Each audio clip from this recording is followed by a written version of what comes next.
भक्तजनों, माताओं, बहनों, सादर जय श्री कृष्ण। सबसे पहले आपको और आपके पूरे परिवार को परिवर्तनी एकादशी की बहुत बहुत शुभकामनाएं और बधाइयां।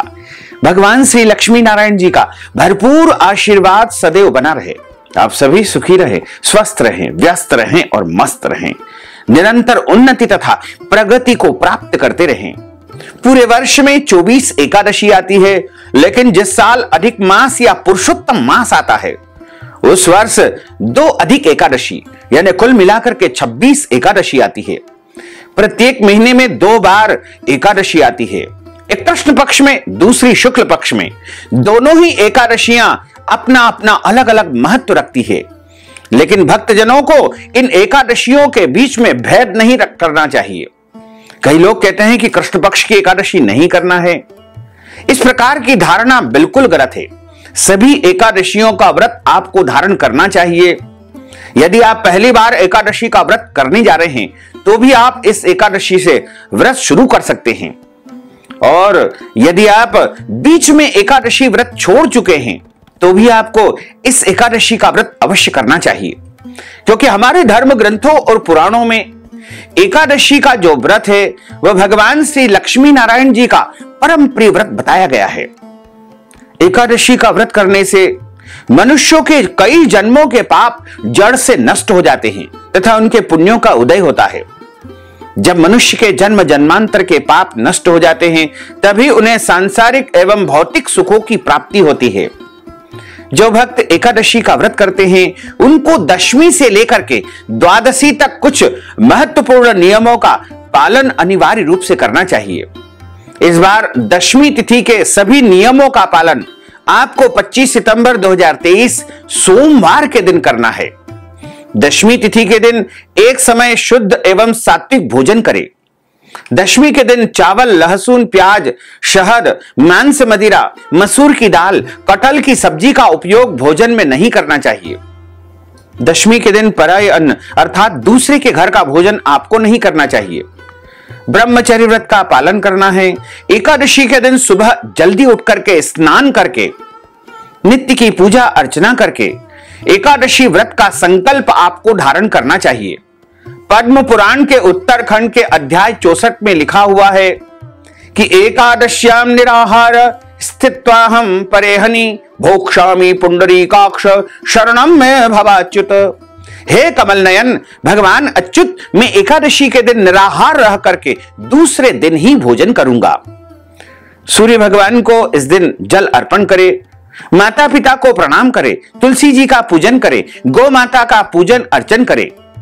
इस दिन अन्न नहीं खाना चाहिए, केवल फलाहार करना चाहिए। सर्वोत्तम फलाहार गाय का दूध व फल बताए गए हैं। एकादशी के दिन झूठ न बोले, क्रोध न करे, लड़ाई झगड़ा एवं वाद विवाद बिल्कुल न करे। ब्रह्मचर्य व्रत का पालन करते हुए दाढ़ी कटिंग एवं शेविंग भी इस दिन नहीं करना चाहिए। किसी भी मनुष्य का, किसी भी प्राणी का अपमान या अनादर बिल्कुल न करे। दिन में सोना नहीं चाहिए, रात्रि में जागरण करे और पूजन पाठ करके ब्राह्मण देवता के मुख से ही एकादशी व्रत कथा श्रवण करना चाहिए।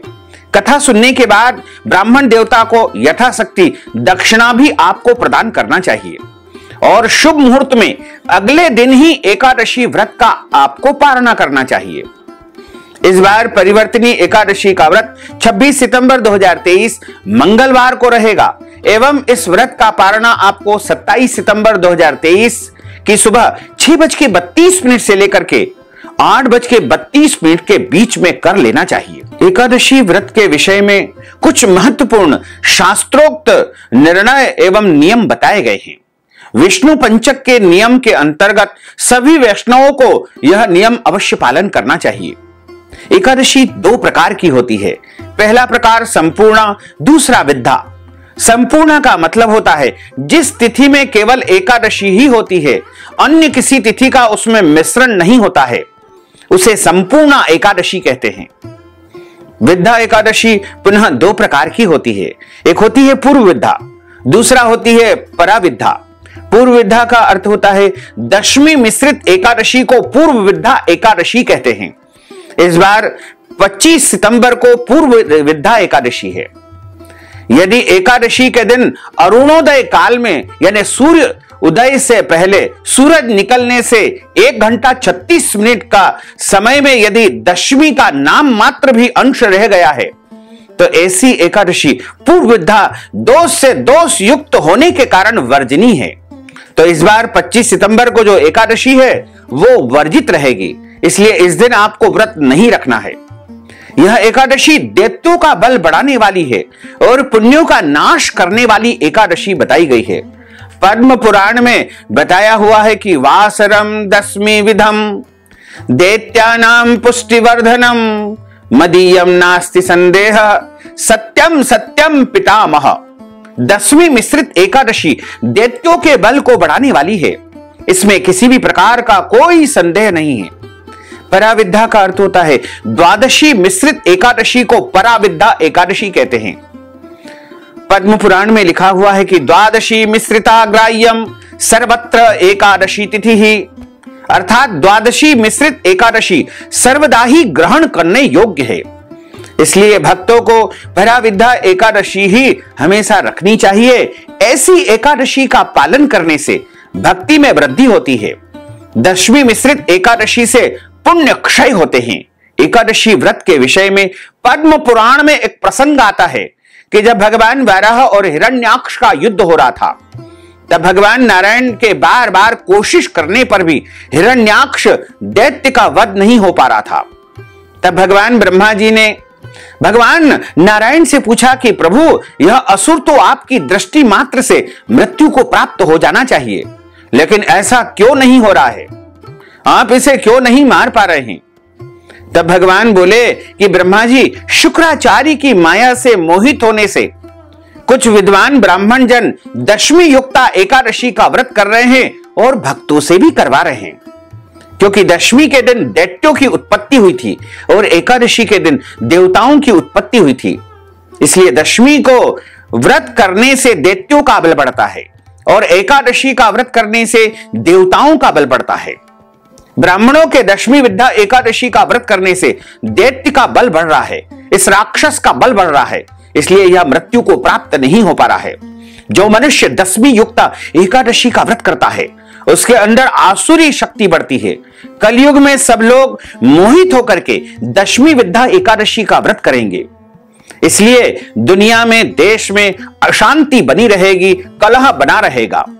जब माता सीता जी को लक्ष्मण जी वाल्मीकि ऋषि के आश्रम पर छोड़कर गए थे, तब सीता जी ने वाल्मीकि ऋषि से पूछा था कि हे ऋषिवर, मैंने जीवन में कभी भी कोई पाप कर्म नहीं किया है, सदैव पतिव्रता रही, पति की सेवा की, फिर भी मेरे जीवन में इतने सारे कष्ट क्यों आए? तब वाल्मीकि जी ने सीता जी को जवाब दिया था कि आपने कभी पूर्व जन्म में दशमी विद्या एकादशी का व्रत किया था, उसी दिन भगवान की आपने पूजा अर्चना की थी, उससे आपके पुण्य नहीं बढ़े, आपके पापों में वृद्धि हो गई है, उसी का यह परिणाम है कि आपको यह कष्ट झेलना पड़ा। पुराणों में लिखा हुआ है कि दशमी विद्या एकादशी का व्रत करने से धन और पुत्र का विनाश होता है। एकादशी दशमी विद्या अशुद्ध आसुरी शक्ति को बढ़ाने वाली है, इसलिए उस दिन एकादशी का व्रत कदापि शास्त्र सम्मत नहीं है। पुराणों में स्पष्ट मत मिलता है कि अगर दशमी विद्या एकादशी हो, दूसरे दिन सूर्योदय से पहले एकादशी समाप्त हो रही हो, तो द्वादशी के दिन एकादशी का व्रत करके अगले दिन यानी त्रयोदशी के दिन ही व्रत का पारणा आपको करना चाहिए। इस बार भाद्रपद मास के शुक्ल पक्ष की डोल 11, परिवर्तनी एकादशी, वामन एकादशी, जल झूलनी एकादशी, जयंती एकादशी, पार्श्व एकादशी, पद्मा एकादशी, दान एकादशी तिथि का आरंभ 25 सितंबर 2023 सोमवार को सुबह 7:56 से हो जाएगा, जो कि 26 सितंबर 2023 मंगलवार की सुबह 5:01 पर एकादशी तिथि समाप्त हो जाएगी। द्वादशी युक्त शुद्ध एकादशी हरिवासर उदया तिथि के अनुसार इस बार परिवर्तनी एकादशी का व्रत 26 सितंबर 2023 मंगलवार के दिन ही सबको रखना है और एकादशी व्रत का पारणा यानी व्रत खोलने का समय 27 सितंबर 2023 बुधवार के दिन सुबह 6:32 से लेकर के 8:32 तक आपको करना चाहिए। तो भक्तजनों, माताओं बहनों, हमने जो ज्ञानवर्धक जानकारी आपको प्रदान की है, इस ज्ञानवर्धक वीडियो को आप अधिक से अधिक लोगों को शेयर करिएगा, लाइक करिएगा, कमेंट करिएगा। और यदि अभी तक आपने सब्सक्राइब नहीं किया है तो अभी और इसी समय सब्सक्राइब कर लीजिए, ताकि इसी प्रकार की ज्ञानवर्धक वीडियो आपको सबसे पहले प्राप्त हो सके। आपको और आपके पूरे परिवार को सादर जय श्री कृष्ण, सादर धन्यवाद।